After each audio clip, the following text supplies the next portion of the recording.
Alrighty, so for those of you who have not seen Daredevil Born Again, especially the finale, this episode, or this segment rather, will contain spoilers for the ending. I will say it's not, this segment's going to contain spoilers, but it's not like I'm going to talk about the entire show, more like a very specific plot point that ends off the show. So if that's not something that bothers you, feel free to stick around. If it does, though, just be warned that this segment will contain some spoilers for the end of Daredevil Born Again. You have been warned. That was my little preamble, so I can give you some time if you have not seen it yet. So the ending of Daredevil Born Again leads to some very interesting roads for Season 2. Mainly, the idea that Daredevil is looking to build a resistance, an army, within New York City, within Hell's Kitchen, that can stand up to the mayor who Mayor Fisk just declared martial law and basically has seized control of the government, the state government at the very least, or the city government, rather, and is looking to take over. My question always with this, though, I mentioned this in my spoiler reaction, is where is the state government? Where is the federal government? Does nobody care about this at all? I mean, it's New York City. It's not like, no offense at all, but it's not like some really small, town in the middle of nowhere. Again, no offense to anybody who does live in those places. I'm just as, a real world example. New York City is one of the most populous cities in the world. So I don't know. I mean, I would have thought that some other forces would have gotten involved. Maybe President Ross. I don't know. Anyways, maybe that's why he's not involved. Maybe President Ross is in charge right now. He's like, I don't care. Do what you want. I don't know. But anyways, all that aside, this is for the sake of the story, and we're moving forward. So the question, though, when Daredevil says, because we don't see anybody, right, other than the characters that we've already seen in Daredevil Born Again Season 1, we don't see anybody else in particular in that bar, in Josie's bar, at the end of Daredevil Born Again Season 1. But when Daredevil says we need an army, well, the question becomes, who is a part of that army? Now, we can already pretty much cross off one character off the list, because as sad as it is, and I think it would have actually made some narrative sense to have one Spider-Man as part of this army, because he was referenced, he was a vigilante. Based on the rights issues, it looks like Spider-Man cannot appear in Marvel television, at least Marvel live-action television, which sucks. It's terrible, because I do think this isn't a case of shoehorning in a character for the sake of it. He is the definition of a masked vigilante running around New York City without jurisdiction. He was called out by Kingpin, and I think it totally makes sense. He is the kind of person that Kingpin would be going after. So, it would make narrative sense to have Spider-Man in Season 2. Unfortunately, because of the rights issues, it's not going to happen. If it does, if they reach some kind of deal, I'm going to be shocked. But they're already filming Season 2, so I have to imagine they wrote the entire Season 2 with the understanding that they're not going to have Spider-Man. And that sucks. It sucks, but he's not going to be in there. But the other question then becomes, okay, so naturally, right, we went through this whole change. We went through this whole rewriting and reordering, restructuring, and rethinking of Daredevil Born Again. It used to be that Daredevil Born Again was going to be loosely tied to the Netflix series, but not really, like sort of a multiversal tangent, almost like, Doctor Strange from 616 and 838 in Multiverse of Madness. Like, it's the same actor, but they're different characters, right?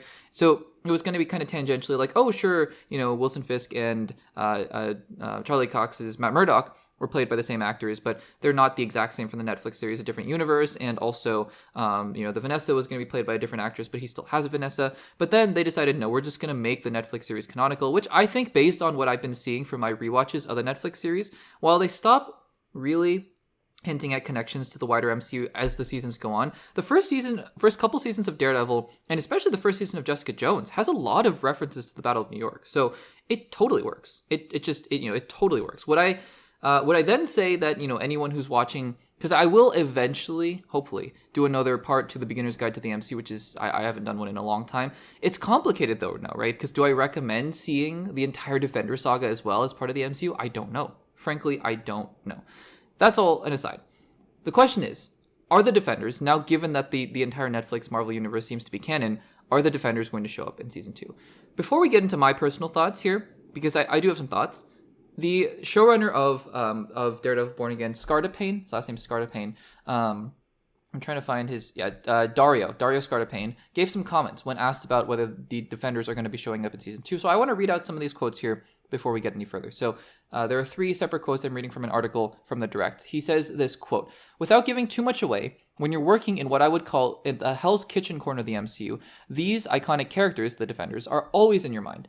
The thing is that, and this is kind of hard, I'm trying to thread a needle here, you want to bring in people and relationships and past figures in Matt's life because they help the story." Next quote, quote, particularly in terms of a story where Fisk has taken over the city, and there is a resistance and a rebellion, so to speak, rising. So there's going to be people, vigilantes, superheroes that are involved in that. And then the final quote here, this is the longest one. Quote, there has to be, because this is happening to their city. That said, you also want to create a completely organic story for that. So who comes in and why has to be beyond anything earned. So the easiest answer to your question, the question being, are the Defenders showing up? Is yes. Those characters that you just listed off are absolutely in my head and everyone's head as we're working. How that manifests itself is both really tricky writing-wise and a pretty closely guarded secret at this point. So I'm being intentionally cagey, but I'm also saying hell yeah in terms of it's something we're thinking about. Okay, so basically, to sum up Scartapane's comments here, the answer is it's a secret.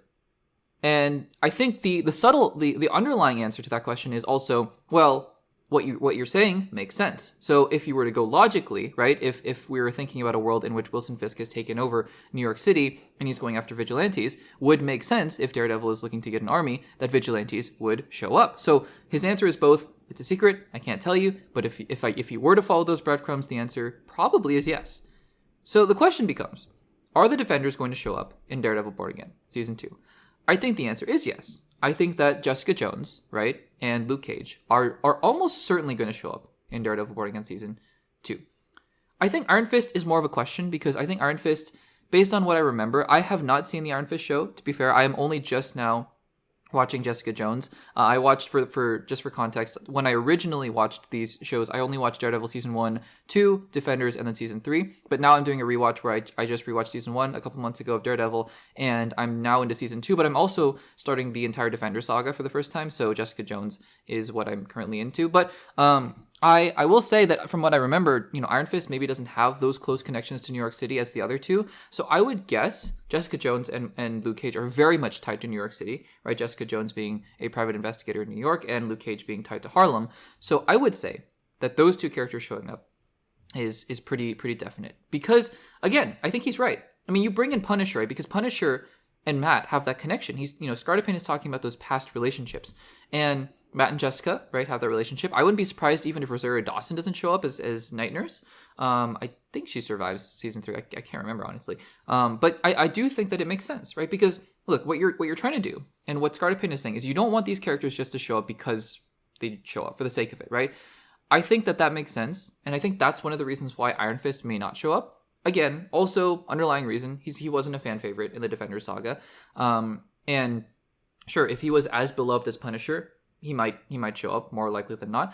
But I also think the connections to the characters, right? It looks like, it seems like Matt Murdock has more of a connection with Jessica Jones, and Luke Cage has a stake in Harlem. So these characters make sense to show up. It would have, again, also made sense for Spider-Man to show up as well. But, you can think about other characters. I think there's maybe a decent chance that Kate Bishop shows up because her, I don't know what to call him, ex-stepdad, ex-fiance, ex-mother's boyfriend, I don't even know what to call him. Swordsmaster was obviously a part of the plot going on here, so I think Kate Bishop could definitely show up here. I think Echo, actually, because Echo's connections to Kingpin, I think Echo could definitely show up in Season 2 of Daredevil Born Again. I don't think they're just going to ignore characters like that, right? Even though the shows themselves, like the Echo show, didn't do super well, I think that it still makes sense to have characters like that. Just think about all the characters that might be living in New York at the time who might be, under surveillance by Fisk. Who knows? Maybe Kate Bishop is in California right now and out of Fisk's radar. But I still think that it's an interesting thing to think about. But yes, I do think